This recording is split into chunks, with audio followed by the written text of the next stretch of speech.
Hello folks, welcome to the channel. If you are facing Microsoft 365 error 70003, then watch this video for the fix.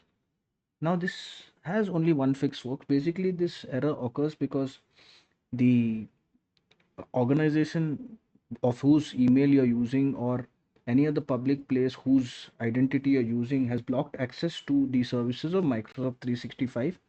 If you're not using your own private account, then you must have been logged on to another account. So for that, we'll right click on the start button, go to settings, and then we'll click on accounts, and then we will go to your info, and we will check if the account that we are signed into is our account or not. If not, we need to sign out and then sign in again.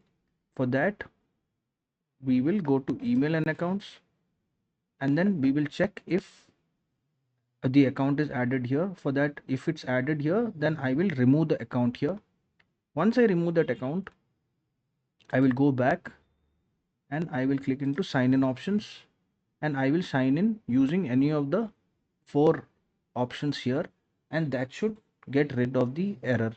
If this video helped you, then kindly subscribe to the channel. Enjoy your day.